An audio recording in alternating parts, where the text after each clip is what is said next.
Saludos amigos, muy buenas noches. Estamos en Del Cielo a la Tierra y estamos en Teleasturias y estamos hoy con don Sergio Marqués. Fue presidente del Principado de Asturias, todos ustedes le conocen, es abogado y una persona a la que a mí personalmente me gustaría conocer un poco mejor, y eso es lo que vamos a hacer en el día de hoy, aquí en Del Cielo a la Tierra. Sergio Marqués, muy buenas noches. Buenas noches. Buenas noches. 4 de agosto de 1946, Gijón, gota de leche. Sí, dicen que fue donde nací y cuando nací, porque claro, uno en esas fechas no se convierte en fedatario de uno mismo, ¿no? Pero bueno, es lo que dice mi partida de nacimiento, con lo cual vamos a aceptar que es así, el día 4 de agosto de 1946, y en la gota de leche de Gijón, en lo que era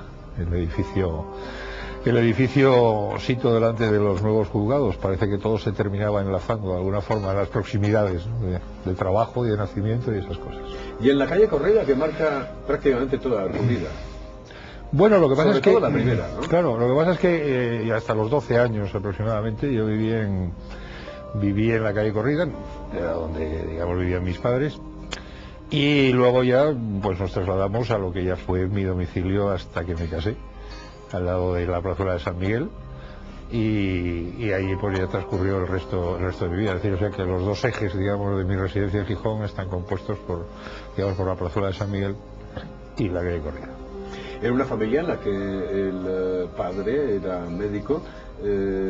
Bueno, en aquel momento, en 1946, con un médico en la familia, problemas en principio no podían existir, pero bueno, uno estaba dentro de lo que era la España de aquel momento. Hombre, evidentemente, y además porque, bueno, yo supongo que como todo el mundo, pues, digámoslo de alguna forma, pues eras tributario, por decirlo de alguna manera, de unos determinados usos culturales y de unas situaciones que se vivían. Yo siempre cuento que la primera escuela a la que yo fui, en la calle, me acuerdo, Felipe Menéndez, en Gijón, al lado de la Plaza del Carmen, muy cerca del edificio de la Caja de Ahorros, yo aprendí a escribir con pizarrín y pizarra. Lo recuerdo perfectamente. O sea, aquello de usar simplemente libretas y cosas de tipo, cuidado que no era fácil y no eran caras. Y, en fin, yo aprendí a escribir, repito, con pizarrín y pizarra. Eso sí lo recuerdo perfectamente. ¿Te acuerdas de los primeros maestros que tuviste? Sí, perfectamente. Eran dos señoras muy mayores, las pobres, doña Marcelina y doña Ángeles. Tenían ahí en la calle Felipe Menéndez, como digo, en Gijón, tenían su escuela, donde, bueno, pues unos, no sé, seríamos 20 o 25 o 30, no sé, chiquillos, desde los 4 años pues hasta los 8 o 10, pues era donde te enseñaban prácticamente pues a escribir. Aprendías a leer el libro obligado de lectura, por ejemplo, lo recuerdo, era el Quijote. No es el Quijote, y entonces uno iba leyendo y los demás escuchábamos, y cuando te tocaba pues lo leías tú. Bueno, y todas esas cosas, todavía era la época en que las maestras utilizaban una vara de avellano, lo recuerdo perfectamente, para corregir determinadas maldades, que hoy sería un pecado capital, ¿no? que un maestro manejaba una vara de avellano, no un garrote, sino una vara para poner las cosas en su sitio, pues hoy seguramente, pues no sé, no se entendería muy fácilmente. Pero bueno. ¿Y alguna te cayó? Hombre, sí, por supuesto, y además porque yo soy zurdo, y eso en aquella época era un pecado. Es decir, o sea, nadie podía, obviamente, escribir con la mano izquierda, bueno, que era pecado de primera división. Con lo cual, yo escribo muy mal, o sea, mi letra es muy mala, porque claro, yo soy un zurdo, digamos, forzado a hacer estas cosas con la mano derecha. Con lo cual, dibujo muy mal, escribo con una letra espantosa y esas cosas. Pero claro, de vez en cuando, pues la mano se iba sola, o el pizarrín se iba solo a la mano izquierda. Y entonces caía, no la ira de Dios, pero sí la vara de la maestra, recordando que no se escribía con la izquierda. ¿Cómo era aquel primer Gijón que conocías? Aquellos años en los que tenías 6, 7, 8, 9, es decir, de la infancia. ¿Qué recuerdos tienes de aquella calle Corrida y de aquel Gijón? Bueno, pues se acuerda, yo desde luego me acuerdo de cosas que indudablemente, incluso después, cuando en ocasiones, en reuniones familiares y tal, pues las recuerdas otra vez, pues las cuentas a tus hijos, a tus nietos, se me quedan mirando con una cara absolutamente espantada. Por ejemplo, pues en aquella época en Gijón prácticamente no había coches, lo cual a los niños nos venía muy bien, porque no había que estar excesivamente preocupados. Lo que había era, pues eso, la charré en la que venía el lechero a traer la leche todos los días y la repartía por las casas, o la pescadera que venía cantando las sardinas y los bocartes por la calle desde la rula bajando, o por ejemplo pues el carro del hielo. No había neveras eléctricas, entonces había una especie de cajones, se metía una barra de hielo para que aquello estuviera, digamos, fresco y frío y demás. Entonces yo me acuerdo perfectamente que venía el carro del hielo, que era un carro plano, donde venían las barras de hielo ahí preparadas, y el señor que distribuía el hielo, pues subía el hielo, de medias barras, cosas de estas, que claro, componen, digamos, una forma de vivir absolutamente distinta, vamos, es inimaginable para, digamos, cualquier persona que hoy haya nacido, pues en lo que conocemos por la España desarrollada y democrática. No tiene nada que ver. Era una historia. Yo recuerdo, por ejemplo, en la Semana Santa, pues a partir del Jueves Santo, pues bueno, aquello era muy especial. No había música, prácticamente no podías ni gritar en la calle, ¿no? Podía haber alguien que te llamase la atención. Cosas de estas que responden, repito, a todo un conjunto de usos, de costumbres, de cuestiones impuestas en unas ocasiones por las necesidades cotidianas de la vida, y en otras pues simplemente porque se hacían así, simplemente, ¿no? Y claro, vuelvo a repetir, es muy distinto, o sea, no tiene demasiadas cosas que ver lo que era la vida en los años 50. Yo recuerdo todavía siendo yo un niño pequeño, cuando ya prácticamente habían desaparecido, pero bueno, en los años 53, 54, podía tener yo 6, 7, 8 años. Yo me acuerdo de que encontré un día cartillas de racionamiento y jugábamos con ellas. Ya los usaban, porque la verdad es que en aquella época ya había desaparecido prácticamente el racionamiento, ¿no? Pero bueno, pues era una cosa que de repente te encontrabas, había unas libretas que tienen unos cuponcillos, ¿no? Y esas cosas, mira qué bien. Porque evidentemente, bueno, era lo que era cotidiano, lo de todos los días. ¿A qué jugabas y dónde jugabas en Gijón? Bueno, fundamentalmente fuera de casa, primero porque nosotros éramos 4 hermanos y eran 3, tenía 3 hermanas, una de ellas después falleció con un problema cuando tenía ya 10 años y 8 aproximadamente. Entonces, bueno, pues obviamente lo de jugar en casa se complicaba un poco porque no había compañeros, había compañeras, digamos, para jugar, y bueno, pues todo siempre era un pequeño problema, y eso, bueno, pues forzaba a que había que salir a jugar fuera, porque era donde encontrabas colegas para poder jugar y esas cosas, y eso era fundamentalmente en Begoña. Begoña era entonces uno de los parques, digamos, tradicionales de Gijón. Había los campinos, donde había los patos y las ocas, y entonces iba ahí a ver si te metías con las ocas, ya si te daban un picotazo no te lo daban, y conseguías esas cosas de niños. Y ya digo, era el pulmón de juegos. Begoña, para mí por lo menos, fue fundamentalmente el pulmón de juegos de mis años pequeños, por decirlo de alguna forma. Te vas haciendo un poco mayor y de esas primeras maestras pasas ya a estudiar en otros lugares. Sí, luego ya efectivamente estoy en otra escuela, y finalmente pues a partir de los 9 años, no, de los 10 años, con 9 años hago el examen de ingreso, que entonces se hacía para entrar en el instituto.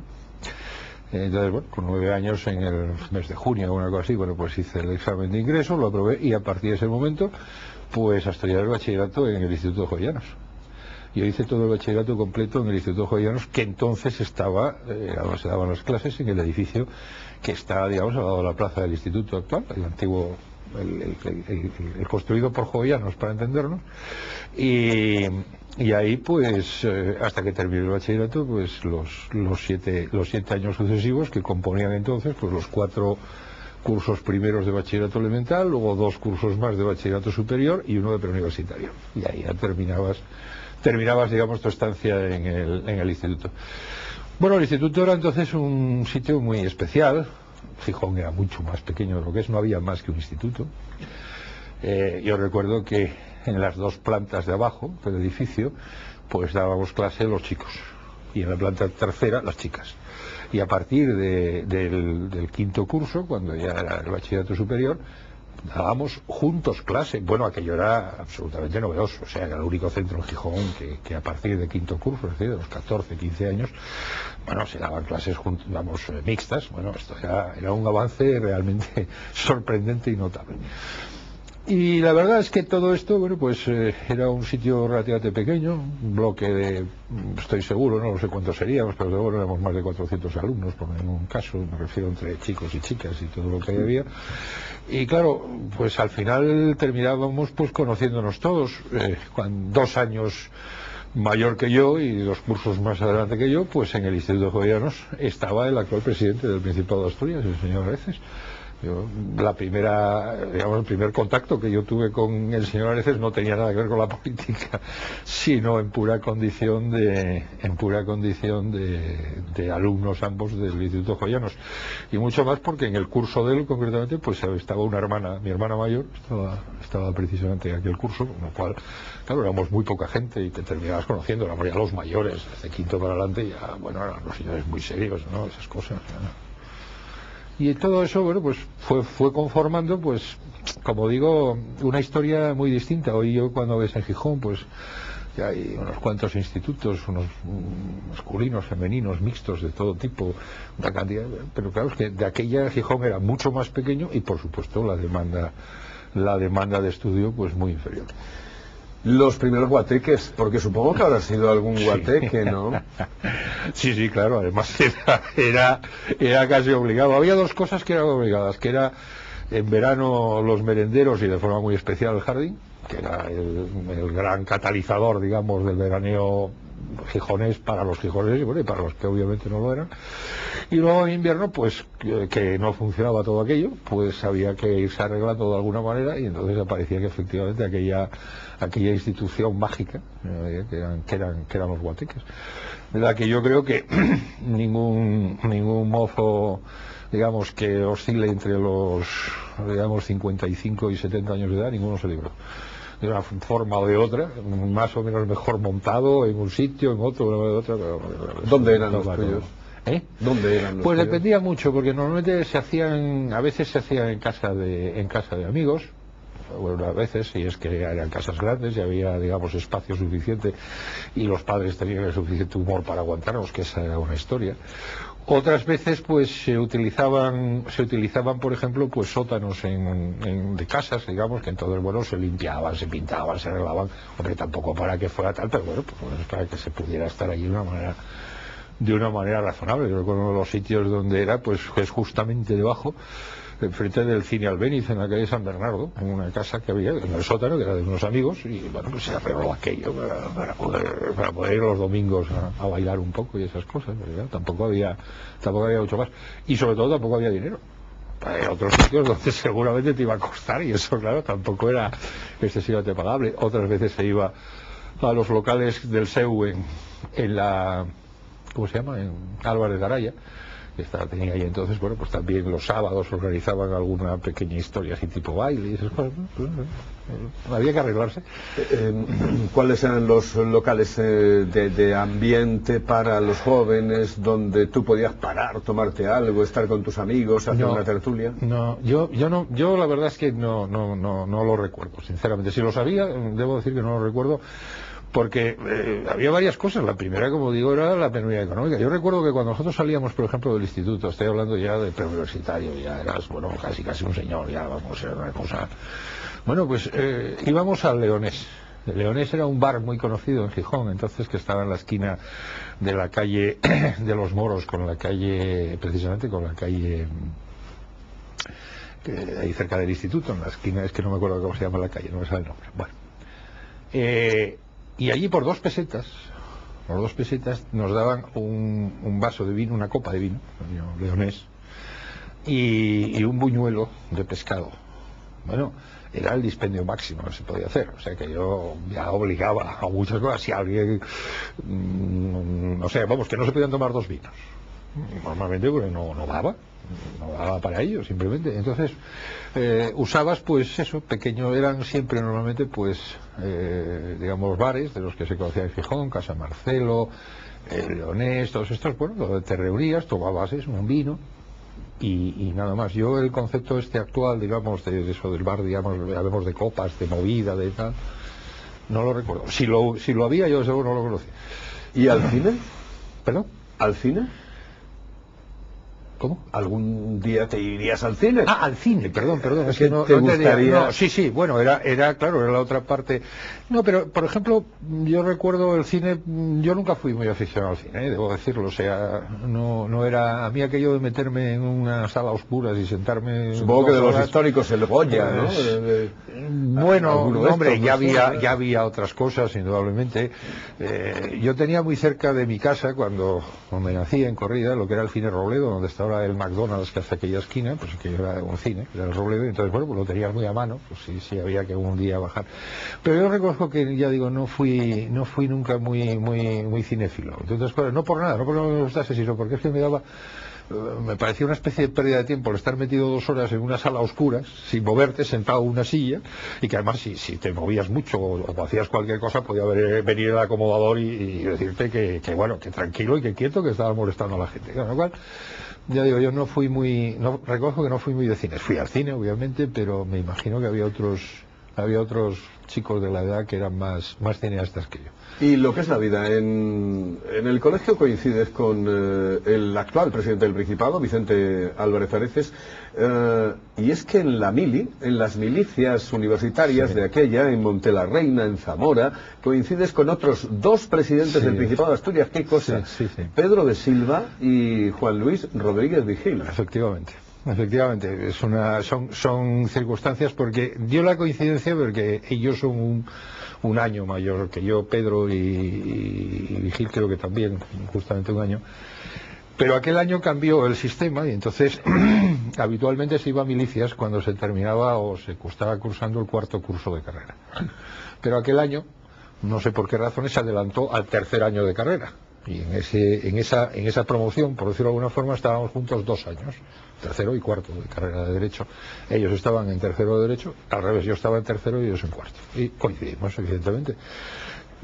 Luego nos llamó a todos la atención decir, bueno, también mira tú que es casualidad, ¿no? Que en el mismo año, mismo sitio, mismo lugar, pues 3 de los presidentes asturianos, ahí estábamos, no sé, pues tostándonos un poco de mala manera al inclemente sol zamorano, que eso sí que es también un recuerdo notable de lo que era estar en aquella finca.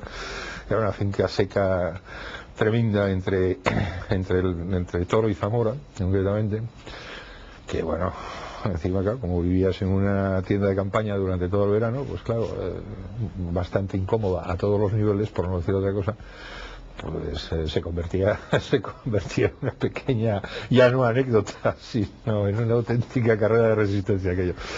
¿Por qué Derecho, Sergio?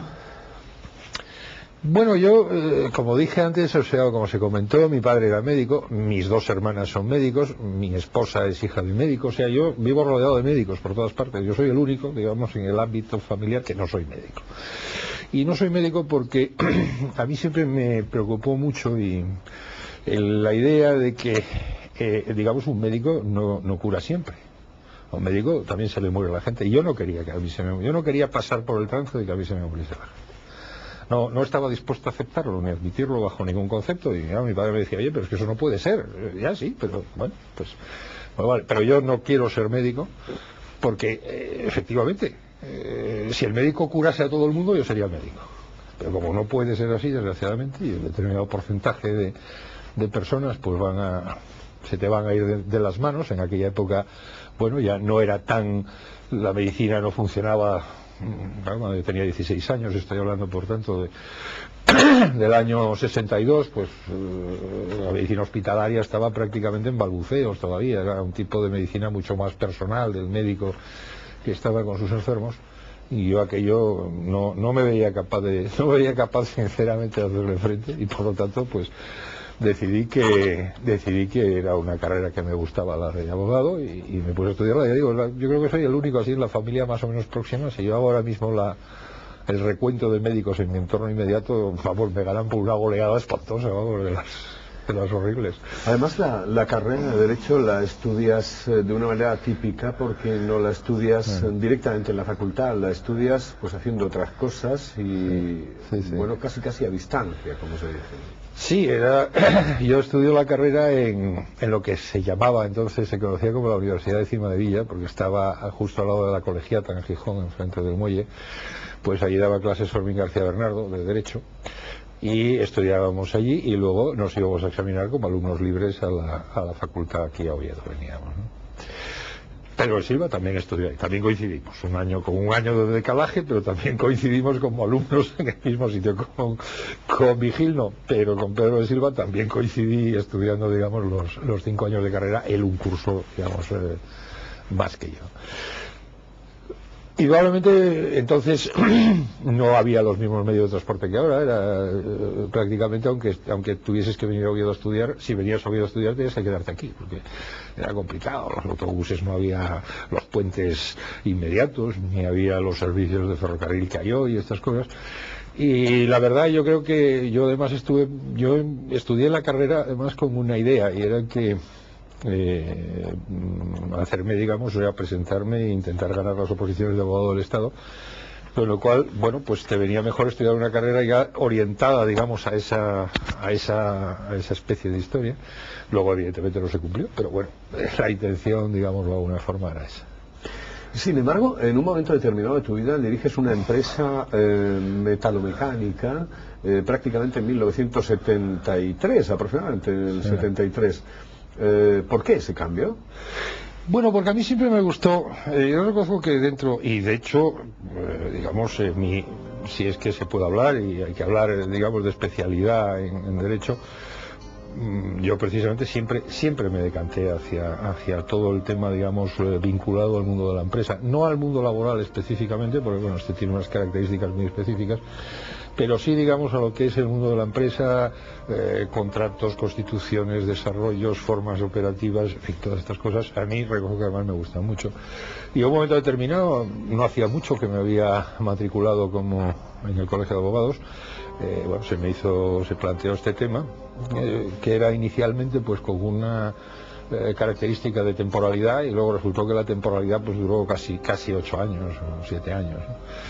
Y yo sí reconozco que además, bueno, pues son cosas que vuelvo a repetir, o sea, a mí me resultaron, digamos, tremendamente instructivas.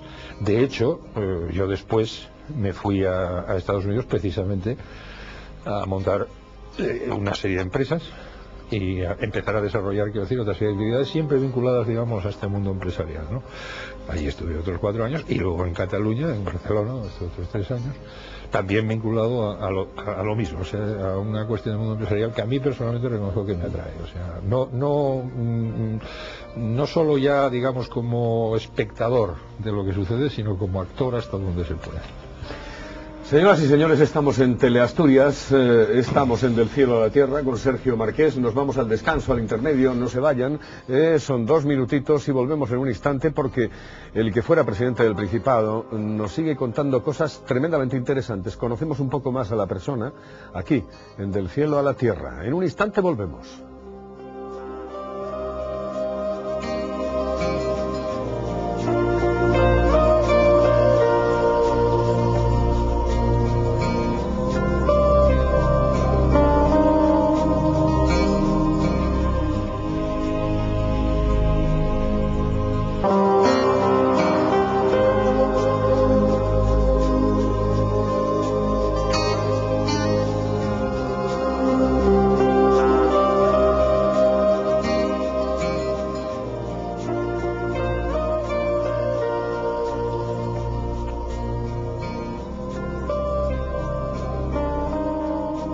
Continuamos adelante en Teleasturias, en Del Cielo a la Tierra, con Sergio Marqués.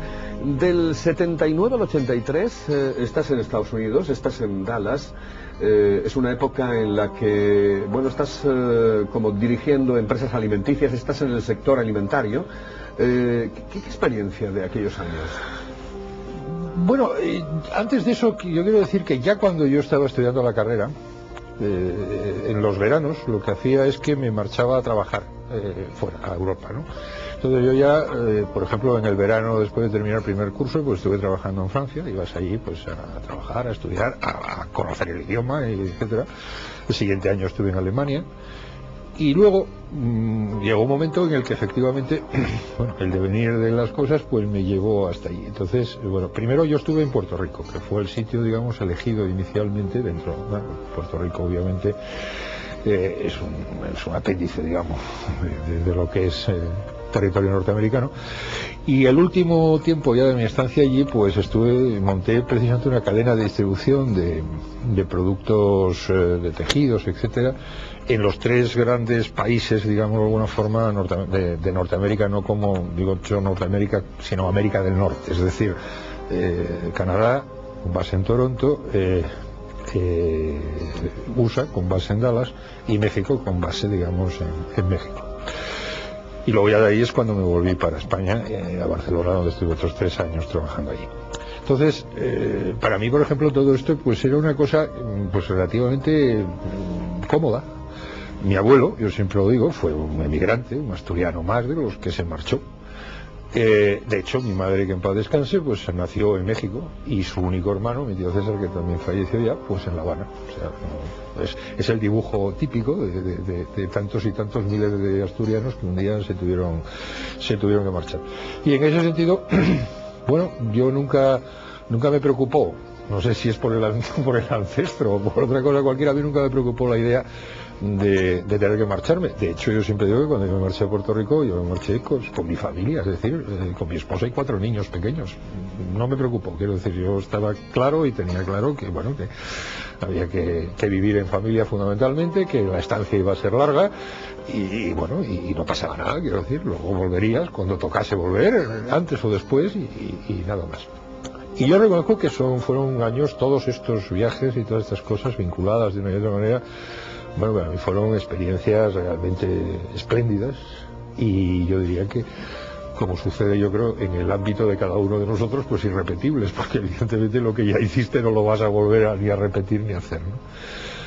Fueron, como digo, unos años pues muy interesantes en todos los sentidos, y que de hecho, bueno, pues durante esos 7-8 años pues se cortó un poco, digamos, lo que había sido mi inicio en la vida pública, en la vida política, precisamente, bueno, pues porque estando fuera, pues obviamente te dedicabas a otras cosas, ya no podías compartirlas de ninguna manera con esa vida pública. Y yo creo que fueron unos años, como digo, pues tremendamente enriquecedores. Yo, por ejemplo, reconozco que en Estados Unidos aprendí muchas cosas, unas buenas y otras malas, obviamente. No hay nada absolutamente bueno ni absolutamente malo. Cuento anécdotas, no sé, por ejemplo, Montreal en pleno invierno, pues cuando empezaba a llegar un poco el buen tiempo y estabas a 6 grados todavía, es decir, estabas muerto de frío. Pero para los canadienses ya había llegado la primavera y se iban a comer al parque, a sentarse ahí a comer un picnic, remangados. Y dices, pero ¿cómo salgo yo ahora de casa si yo tengo que salir con la pelliza puesta y absolutamente todo, porque hace mucho frío?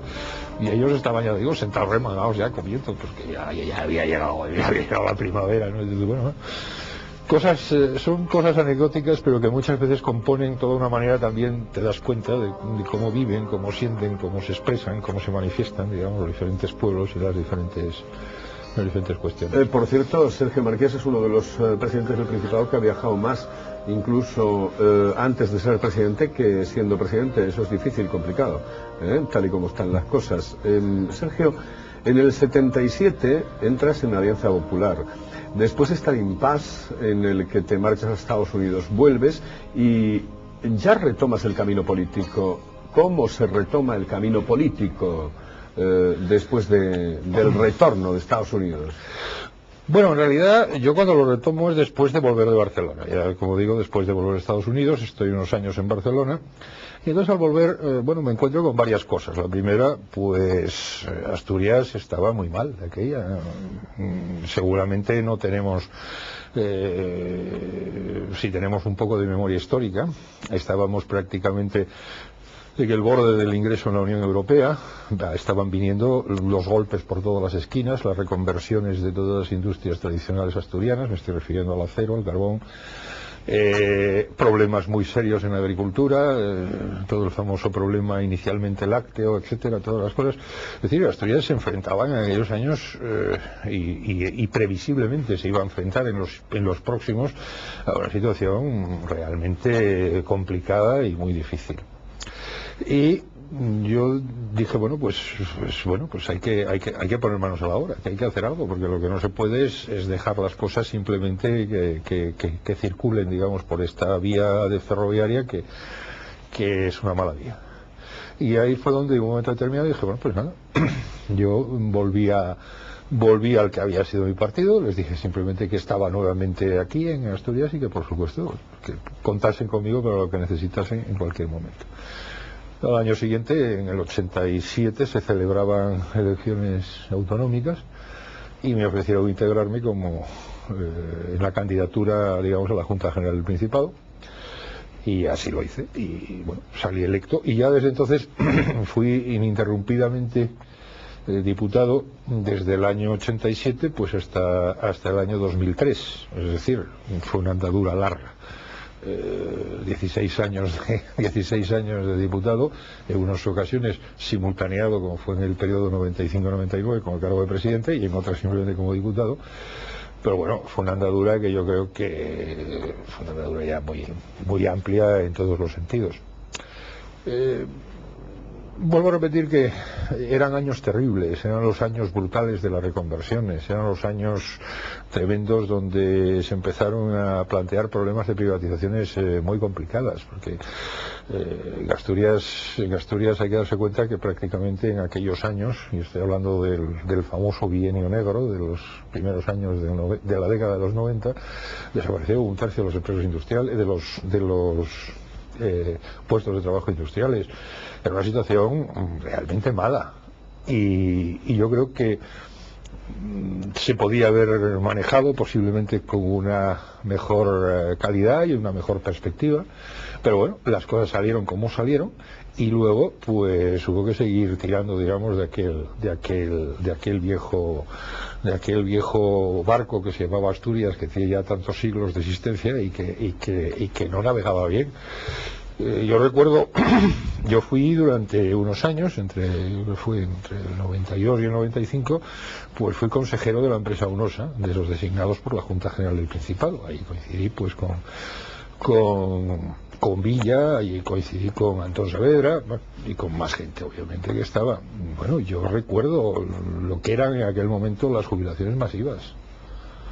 No se firmaban los pagarés, digamos, para garantizar precisamente el tema de las prejubilaciones, pero masivas. O sea, no estabas hablando de, digamos, de pocos dineros, estabas hablando de cosas tremendamente importantes y que te dabas cuenta que ante tus manos y ante tu vista, pues iba desfilando, pues un mundo de privatizaciones, un mundo de cierres, un mundo de contracciones. Yo siempre digo, y claro, luego el tiempo parece que te da la razón. La primera empresa pública que yo recuerde, por lo menos, que se privatizó aquí en Asturias, no fue evidentemente en Sidesa ni mucho menos, fue Enfersa, la empresa nacional de fertilizantes. Bueno, una de las cosas que fabricaba de aquella Enfersa, pues era, y lo pongo como un ejemplo breve y termino con esto, fabricaba urea a partir del gas pobre de acería. Bueno, la urea es un producto estratégico para todo. Cuando se decidió que bueno, que no podía aquello seguir, porque de otras cosas salía más barata la producción partiendo de gases tipo propanos, metanos, etcétera. Y yo decía de aquella, me acuerdo que era consejera de Industria entonces mi buena amiga Paz Fernández Felgueroso y alcaldesa de Gijón, y yo decía, pero es que no sé si nos damos cuenta que ahora puede ser, pero nada nos asegura que va a pasar con los precios del metano y del propano en un futuro. Bueno, pues hemos necesitado llegar a estos años, pero ya tenemos el problema de los precios del metano y del propano y por lo tanto el encarecimiento brutal, digamos, de un producto que Asturias pues producía de una forma. Pongo esto no como crítica a nada ni a nadie, sino simplemente como un ejemplo de lo que era, digamos, un momento muy complicado, muy difícil, y donde posiblemente hubiese que haber hecho pues otras cosas que no se hicieron, pero agua pasada, dicen que ya no mueve molino, luego ya no hay que preocuparse. ¿Qué lectura haces de lo que sucedió cuando tú tienes que abandonar la presidencia del Principado de Asturias? Bueno, yo no abandoné la presidencia, yo, vamos, me precio de no haber abandonado la presidencia del Principado de Asturias. O sea, evidentemente se abre una crisis, que yo ya no voy a hablar de ella porque creo que ya es, no sé, a los asturianos ya me imagino que les debe dar hasta revoltura de estómago cada vez que se vuelve a hablar de la dichosa crisis institucional del año 98. Yo sí tenía una cosa absolutamente clara, y lo digo, y eso sí que lo voy a decir con toda claridad. Yo, en el momento en que resulté elegido presidente del Principado de Asturias, yo no podía ser, ni estaba dispuesto a serlo, pasaba como con la historia de cuando fui médico, o sea, mejor dicho, cuando no lo fui. Yo no estaba dispuesto a ser bajo ningún concepto presidente, digamos, etiquetado de unos asturianos exclusivamente. Mis ideas eran mis ideas, pero yo tenía que ser presidente y poner mi mejor capacidad de hacer al servicio de todos los asturianos sin excepción. Y obviamente esto no se entendió. O sea, esto no se entendió porque teóricamente yo tenía que ser primero un presidente partidista y después, si sobraba algo, pues hablaríamos, ¿no? Bueno, yo esto me negué en rotundo a hacerlo. Tan me negué en rotundo que exigí que cualquier persona que estuviera en el gobierno no tuviera, digamos, un cargo relevante en el partido. Y yo mismo, que era a la sazón vicepresidente del Partido Popular de Asturias, dimití de mi cargo de vicepresidente. Por esto, precisamente. Dicho esto, se abrió efectivamente ese tema. Por las razones que hayan sido quien las haya empujado. Yo intuyo algunas, seguramente otras no las conoceré jamás ni las intuiré nunca. Sí digo dos cosas. Primera, si yo hubiera podido entonces, yo hubiera disuelto las cámaras y hubiese convocado a los asturianos a unas elecciones anticipadas, para que los asturianos eligiesen a la vista de lo que estaba sucediendo que era lo que había que hacer, no lo que les impusieran otros o no. Y en segundo lugar, yo creo que había efectivamente pues puestos una serie de, no sé cómo decir, de hitos sobre los que se podía seguir trabajando en un futuro inmediato, no muy largo, porque yo nunca creí en la perpetuación de los hombres en los puestos. Si una persona en 8 años no es capaz de llevar adelante sus ideas, bueno, ¿cuántos años necesita? ¿10, 12, 15, 20, 30? Bueno, es que eso ya nos lleva a otros campos absolutamente distintos. Se supone que 4 años puede ser un tiempo corto para determinadas cosas, pero tampoco más de 8 años, porque si en 8 años no consigues, digamos, poner en marcha lo que quieres, o es que es inviable y entonces no se va a poder poner en marcha, sean 8, sean 12 o sean 15, o es que realmente no sabes o no puedes hacerlo, y entonces deja a otros que a lo mejor sí tienen mejor fortuna que tú. Y en ese sentido, lo que sucedió fue que yo entendí que producidas unas elecciones, pues ya que no se podía, vuelvo a repetir, convocar nuevas elecciones a la vista de lo que sucedía, pues había que mantener, por decirlo de alguna manera, los status quo hasta que se acabase la legislatura, como así fue. Luego, evidentemente, yo entendí precisamente, yo creo que para mí fue pues el camino de Damasco, con una historia como la de San Pablo cuando se cae del caballo y todo aquello, ¿no? Yo me di cuenta que unos años después, pues que le había dedicado muchos años de mi vida a algo que ante la primera crisis que surgía se demostraba la verdad de lo que había debajo y que aquello no servía.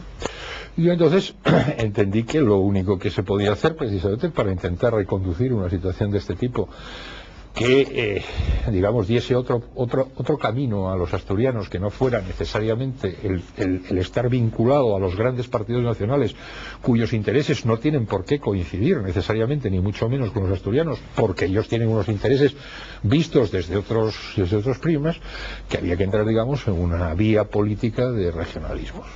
Y digo regionalismos y no lo llamo nacionalismos porque usar la palabra nacionalismos en estos momentos automáticamente se une a independentismos, a autodeterminación. No, en absoluto. Lo que sucede es que el problema fundamental, y Asturias yo creo que lo necesita de una forma vital, por decirlo de una forma que nos entendamos todos, es precisamente que sus intereses no estén supeditados a otras cosas. Coordinados y subordinados en muchas ocasiones tendrán que estarlo, pero no necesariamente supeditados, es decir, como los intereses de Valencia son contrarios a los asturianos, pero Valencia es más grande y tiene más habitantes y es más importante, pues que se fastidien los asturianos. No, mira, es que ese no es el planteamiento, eso no es así. Ahora mismo se está hablando de la financiación autonómica. Bueno, vamos a ver lo que pasa, porque claro, con Cataluña ya se llegó a un acuerdo, y con las otras autonomías grandes también. Bueno, y a los demás que no. Bueno, esta situación al final, ¿qué va a pasar? Pues que suceda lo que suceda, el gobierno de turno va a justificar que se ha hecho magníficamente el proceso de financiación, aunque no sea cierto. ¿Por qué? Porque alguien entendería que ahora mismo el gobierno asturiano, por ejemplo, dijese que un proceso de financiación discutido y que se llegase o le impusiese un acuerdo que su propio partido le iba a hacer ese mal favor a Asturias. No, va a decir que es un acuerdo estupendo. Cuento una anécdota que la tenemos todos presente y con esto corto. Transferencia de sanidad. yo lo tengo firmado en la Comisión Mixta de Sanidad, que decía que no se podía aceptar las transferencias de sanidad en aquellas condiciones. No por nada, no porque a mí no me gustase tener las competencias de sanidad. Yo ya no era presidente de aquella, pero advertía al gobierno que eso no se podía firmar porque era una ruina en las condiciones en las que se firmaba. Bueno, se firmó y es una ruina. Y ahora tenemos el céntimo sanitario para intentar paliar los costos de construcción del hospital central, y ahora tenemos toda una serie de cosas que, bueno, vamos a ver cómo se sale de ellas, porque en el fondo esa ruina no la paga ningún gobierno, la paga el bolsillo de cada uno de los asturianos, que somos los contribuyentes netos, que tenemos que sacar el dinero vía impuestos, vía contribuciones especiales, vía tasas, vía precios públicos, bueno, para solo la administración, y que la administración lo gaste mejor o peor. Y ese es el gran problema. Tú creas la Unión Renovadora Asturiana, la URAS, con otras personas. ¿Sientes envidia de las autonomías que tienen partidos nacionalistas, regionalistas, si lo quieres decir así, entre comillas? Yo ya no sé cómo definirlos. ¿Sientes envidia de esas comunidades que tienen un partido fuerte, que defiende prácticamente los intereses de ese lugar concreto? Yo voy a poner un ejemplo que los asturianos lo tenemos muy cerca, Cantabria. ¿Quién gobierna en estos momentos en Cantabria? Bueno, pues el Partido Regionalista Cántabro. Y no creo que le esté yendo mal a Cantabria en ningún sentido. En ningún sentido. Mi buen amigo, seguimos siendo muy buenos amigos, el presidente de Cantabria, y yo le admiro profundamente, porque ha sabido hacer en un sitio que teóricamente tampoco tenía ninguna tradición histórica, como puedes decir, del País Vasco, como puedes decir de Cataluña, ¿no? En Cantabria nunca existieron movimientos, digamos, de este tipo. Lo supo hacer bien, está claro, y lo llevó adelante. Bueno, pues esto es magnífico. Y entonces, bueno, pues está consiguiendo efectivamente un impulso fundamental para Cantabria. ¿Es mejor o es peor? Yo tengo mis dudas de si en Cantabria, en vez de estar gobernando desde hace 2 legislaturas el Partido Regionalista Cántabro, estuviese uno de los 2 grandes partidos nacionales gobernando, que el nivel, digamos, de participación en toda esta serie de temas hubiera sido tan importante como el que han alcanzado. Y entonces, Sergio, ¿qué es lo que falla en Asturias para que eso no se materialice? Sí, bueno, esa es la pregunta del millón. Yo me la he hecho muchas veces y no soy capaz, reconozco que no soy capaz de contestar, ¿verdad? Porque no puedo darle una respuesta. Vamos, estoy seguro que ni siquiera aproximada, porque quien tuviera esa respuesta pues tendría seguramente la puesta en marcha, digamos, de alguna forma del mecanismo. Yo creo que el problema fundamental es que Asturias se acostumbró durante muchos años, por lo menos durante los años de la posguerra inmediata y del franquismo, pues a hacer una economía que era a través de empresas públicas, deficitarias, etcétera, era una economía absolutamente subvencionada. Es decir, los números rojos pues eran el pan nuestro de cada día, pero los números rojos pues no pasaba nada, se cubrían y ya estaba. Y eso pues me imagino que creó una especie de situación de dependencia, porque es que si no, repito, no entiendo por qué, digamos eso, en Cantabria, por poner un ejemplo muy próximo, sí, y en Galicia también, y en el País Vasco, es decir, todo el norte, y en Navarra, y hasta en Rioja, hombre, está en Rioja, bueno, y en Aragón, que tuvo gobiernos regionalistas, menos en Asturias. En Asturias esto no existe, ni ha existido ni existirá por lo que se ve. Es decir, o sea, si yo trazo ahora una línea que vaya, digamos, desde la frontera portuguesa con Galicia, la trazo así una línea que me llegue, digamos, hasta el sur de Cataluña, la única comunidad autónoma, la única que no ha tenido, digamos, una incidencia, un partido, digamos, de corte regionalista como el que estoy señalando, son Asturias y Castilla León. Claro que Castilla León sí, León como tal, sí. Castilla, lo que nosotros conocíamos antes por Castilla la Vieja, pues claro, se hace duro, ¿no? ¿Y por qué Asturias no? ¿En qué nos diferenciamos del resto de las comunidades del norte de España? Que todas sí, menos Asturias que no. Sinceramente no puedo contestarlo, no lo sé. Sinceramente para mí ha sido siempre es el arcano, la sorpresa, la investigación que nunca llega a un puerto final adecuado. Nos relajamos. ¿Qué es lo que lees habitualmente? Bueno, fundamentalmente yo lo que leo más es historia. A mí me gusta mucho, leo bastante novela histórica, entre otras cosas porque yo siempre he sido un convencido de que los que no conocen la historia están condenados a repetirla. Estoy siguiendo la vieja expresión, y a mí siempre me ha gustado mucho. Periódico, supongo que todo es. Leo normalmente, pero exclusivamente los asturianos. Yo ya me cansé de que me vendan las cosas según soplen los vientos de un sitio o de otro. Yo veo los asturianos y ya me entero. Recomiéndame una película. Hombre, ahora mismo son, ya digo, como dije al principio del programa, antigua. Hombre, yo creo que a mí una de las películas que siempre me ha gustado, me ha encantado y lo he pasado muy bien con esa mezcla de aventuras y demás, es La Reina de África. Buena película. ¿Dónde te gustaría ir que todavía no has ido? Ay, al mundo entero. Yo reconozco que soy un viajero por naturaleza y me gustaría en este momento, o sea, ahí sí que no tengo límite. Reconozco que conozco bastantes lugares, bastantes países, pero me causa una tristeza enorme pensar en los que no conozco. No los que conozco, que ya los conoces, bueno, pues ya más o menos te satisface. Pero... ¿Cuál ha sido el sitio del mundo, aparte, por supuesto, de Asturias, que más te ha impactado? Yo siempre he dicho, o sea, que como lugar para vivir en este mundo, el Caribe, por condiciones, por forma de ser de la gente, por aspectos climáticos, por cultura, por todo. Yo muchas veces en plan de broma digo que el día que me jubile que me busquen por allí, porque está clarísimo que ahí nos iremos como sitio cómodo, tranquilo, sosegado y donde, digamos, el nivel de vida, me refiero, la calidad de vida es espléndida. Yo siempre contaba en Puerto Rico, decía, ¿os dais cuenta que aquí en Puerto Rico nadie se muere del corazón? Puede haber problemas de cirrosis hepática gravísima por beber más de la cuenta, pero del corazón no se muere nadie. No se muere nadie, porque claro, ¿cómo te vas a morir si vives tranquilo, sosegado, sin problemas, sin estrés, sin cosas? No sé lo que te muere del corazón. El corazón nos morimos aquí, que vivimos en otro sistema absolutamente presionado, claro. ¿Prensa, radio, televisión? No, yo ahora mismo, o sea, veo prensa, suelo ver un informativo, dependiendo, claro, lo que pasa es que ya depende mucho de las horas a las que coincidas, que estás fuera del despacho y puedes hacerlo, y luego pues oigo mucho música clásica a través de cadenas especializadas de música, por decirlo de alguna forma, que es lo que llevo siempre, en el coche y en todos los sitios. Dime un rincón de Asturias que te guste, el que más, donde te refugiarías en un momento determinado. Bueno, hay un sitio que es donde tengo yo una casita pequeñita, como decía la canción aquella de la casita picolina en Canadá, que es en el concejo de Villaviciosa, en Arroes, donde tengo una vista tan absolutamente espectacular. La casita que tengo no vale nada, es muy pequeñita, pero tiene una vista tan espectacular que yo veo Luanco desde allí.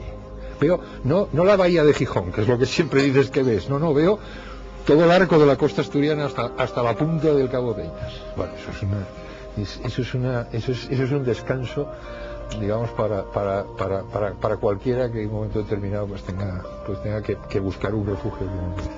Si ves Luanco estás en el cielo seguro. Sí, de eso estoy absolutamente convencido. Estoy en uno de los montes que cierran Gijón, perdón, en este caso Villaviciosa, sobre lo que sería el Cordal de Deva, para entendernos, el Cordal de Deva.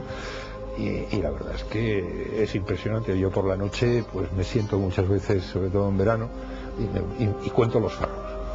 Es una de las cuentas el faro Peñas y el de Candás, el de Torres, los enciendo todos, se van encendiendo y apagando, es una cosa pues. Yo, Sergio, creo que de no ser por las circunstancias hubieses podido hacer todavía muchísimo más por este Principado de Asturias. Estoy convencido de que otros 4 años hubiesen sido enriquecedores para el Principado de Asturias. Es una opinión personal y lo digo después de que no hayas podido realizarlo y de que exista otro presidente y otros presidentes, etcétera, etcétera. Pero estoy convencido de ello. Cuando te vas a la cama algún día, piensas que tienes esa espinita clavada de lo que podías haber hecho y nunca pudiste realizar.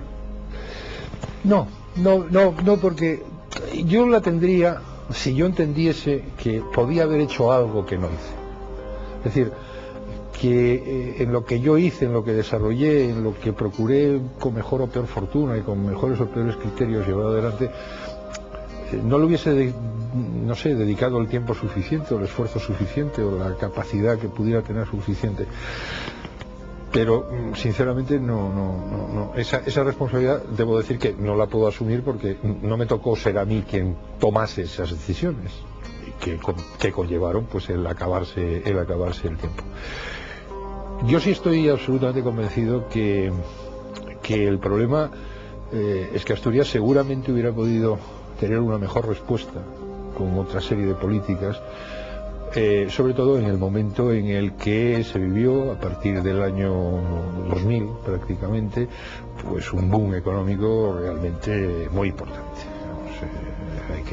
Hay que reconocerlo así. Y yo creo que no se aprovecharon lo suficiente. Entonces muchas veces lo que te entra es una especie de melancolía, de decir, bueno, pues es una pena, es una oportunidad más perdida en la estación, por la que pasó un tren a la que los asturianos no nos supimos subir de una forma adecuada. Pero no porque lo consideres, digamos, como una especie de problema personal. Hasta donde pudiste llegaste. Hasta donde se pudo hacer, yo sí puedo asegurar que lo hice hasta donde pude. Yo en los 4 años que fui presidente, mi pobre y santa esposa lo sabe perfectamente. Yo normalmente las horas de llegar a casa, las horas de trabajo, yo creo que no comí ni un solo día en mi casa, y así sucesivamente. Entonces, bueno, ya no es un problema de decir, ¿se pudo hacer mejor? Yo seguro. Ahora, como no sé exactamente dónde podía estar, digamos, la llave mágica para que las cosas se hicieran mejor, o para descubrir qué podía haberse hecho de futuro, que hubiese más allá, digamos, de lo que ya se estaba haciendo, incrementado, mejorado, desarrollado, las bases, digamos, de actuación ya estaban puestas, pues la verdad es que me voy muy tranquilo a dormir por la noche y duermo además muy bien. Yo soy de los que piensan que todos los presidentes del Principado de Asturias, desde el primero, desde don Pedro de Silva hasta el último, don Vicente Álvarez Areces, han querido y quieren Asturias. Soy un absoluto convencido de que se dejan la piel todos los presidentes del Principado de Asturias en su cargo. Con unos podrás estar de acuerdo en unas cosas y con otros en otras, pero que la quieren y quieren lo mejor para el Principado, de eso estoy absolutamente convencido. Sergio Marqués es uno de ellos y ha sido uno de ellos, así que desde aquí te mando un fuerte abrazo de todos los que están viendo el programa en este momento y que han conocido un poco más a uno de los presidentes que hemos tenido en nuestro Principado de Asturias. Solo por ser presidente del Principado de Asturias, de la región que amamos, que queremos y de la que nos sentimos absolutamente orgullosos, solo por eso te deseamos lo mejor, de verdad. Pues muchas gracias, y recibo además encantado ese abrazo. Dios quisiera que pudiera convertirse en un abrazo físico a todos y cada uno, pero muchas gracias. Gracias a ti. Señoras y señores, hemos estado en Del Cielo a la Tierra. Hoy hemos conocido a un político y un abogado. Político por excelencia, porque para mí todos los presidentes del Principado, de nuestra región, de lo que más queremos en el mundo, que es Asturias, son algo tremendamente importante, mucho más allá de un político. El próximo jueves tendremos otro protagonista aquí en Del Cielo a la Tierra, y seguro que les va a gustar. Muy buenas noches, pásenlo ustedes bien, sean felices y sigan queriendo esta región, es lo más importante.